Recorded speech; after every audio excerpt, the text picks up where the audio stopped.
అగ్రిగోల్డ్ అనేది ఒక registered trade mark. AgriGold ఒక బ్రాండ్ నేమ్.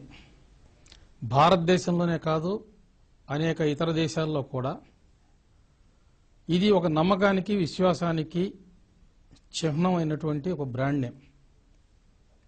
ఈ అగ్రిగోల్డ్ యొక్క గ్రూపులో ఫెర్టిలైజర్స్, మాన్యూర్స్ తయారు చేసే కంపెనీలు ఉన్నాయి, మిల్క్ ప్రాసెసింగ్ కంపెనీ ఉంది, టూరిజం రంగంలో కొన్ని కంపెనీలు ఉన్నాయి, ఇదే విధంగా బయోమాస్ పవర్లోనూ ఉన్నాయి, అదేవిధంగా మేము రియల్ ఎస్టేట్ హౌసింగ్లో కూడా ఉన్నాం. ప్రతి కార్యకలాపం కూడా, ప్రతి వ్యాపారం కూడా ఒక కంపెనీ అనేది చేస్తూ ఉంటుంది. ఆ కంపెనీ అనేది సెపరేట్ ఎంటిటీ. గత ఆదివారం నాడు పోలీసు వారు మా మీద కొంత సోదాలు చేయడం అనేది మా హెడ్ ఆఫీసులో కానీ మా యొక్క రెసిడెన్స్లో కానీ సోదాలు చేయడం జరిగింది. ఇది వాస్తవం. అయితే దీనికి ఆర్బీఐ, సెబీకి ముడిపెట్టడం కుదరదు. ఎందుకు చెబుతున్నానంటే ఇది ఆర్బీఐ వారు, సెబీ వారు కూడా గతంలో అనేక సార్లు మా దగ్గర నుంచి ఇన్ఫర్మేషన్ కాల్ఫర్ చేశారు. వాళ్ళు అడిగినటువంటి ఇన్ఫర్మేషన్ ఎప్పటికప్పుడు మేము పూర్తిగా వారికి అందించాం. ఇంతేకాకుండా సెబీ వారు ఎంసీఏ వారి ఆధ్వర్యంలో వారికి ఇన్స్ట్రక్షన్స్ ఇచ్చి పూర్తి స్థాయి ఆడిట్ నిర్వహించారు. వారు వచ్చి మా కార్యకలాపాలను ఆడిట్ చేశారు. ఈ ఆడిట్లో తెలిసింది ఏమిటి అంటే ఆర్బీఐ పరిధిలోకి, సెబీ పరిధిలోకి మా కార్యకలాపాలు రావు అని చెప్పి చాలా క్లియర్గా వచ్చాం. హాయిలాండ్ని మేము ఎప్పుడు అమ్మాననుకోలేదు. హాయిలాండ్ అనేది అగ్రిగోల్డ్ గ్రూప్కి అత్యంత ప్రతిష్టాకరమైనటువంటి ఒక ప్రాజెక్ట్.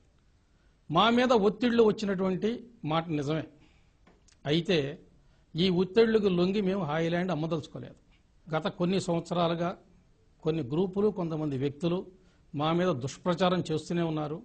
అనేక రకాలుగా అది మీడియాలో దుష్ప్రచారం చేస్తున్నారు, మార్కెట్లో దుష్ప్రచారం చేస్తున్నారు, అనేక అభూత కల్పనలు. ఉదాహరణకి మేము ఎక్కడన్నా రియల్ ఎస్టేట్ వెంచర్ కనుక వేస్తే ఆ వెంచర్లో ఎస్ఐన్ భూములు ఉన్నాయని, లేదంటే గిరిజన భూములు ఉన్నాయని చెప్పేసి, లేదంటే అక్కడ దగ్గరలో గవర్నమెంట్ ప్రాజెక్టులు వస్తున్నాయి, గవర్నమెంట్ ఈ ల్యాండ్స్ తీసేసుకుంటుంది, అక్కడ కొంటే ఇబ్బంది పడతారని ఒక్కటి కాదు అనేక రకాలుగా మా మీద దుష్ప్రచారం చేశారు. ఇది ప్రొవోక్ చేయటం వల్ల చాలా మంది కస్టమర్లు గందరగోళంలో పడ్డటువంటి మాట వాస్తవం.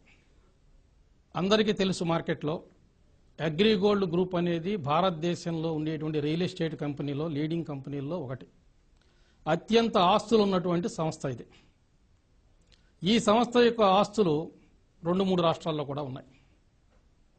ఈ యొక్క గ్రూపుకి సంబంధించినటువంటి ఆస్తుల విలువ 20,000 కోట్ల పైగా ఉంటుందని చెప్పేసి మార్కెట్ అంచనా.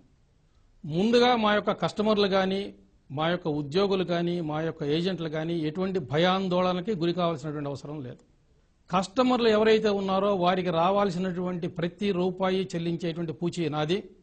అవసరమైతే మనకున్నటువంటి ఆస్తుల్ని అమ్మేనా సరే ఎవరికి రావాల్సిన రూపాయి వారికి చెల్లిస్తామని చెప్పేసి నేను నా డైరెక్టర్ల తరఫున మీకు హామీ ఇస్తున్నాను. బెర్జర్ ఈజిక్లిన్ సమర్పించే వెదర్ రిపోర్ట్ ఇప్పుడు చూద్దాం.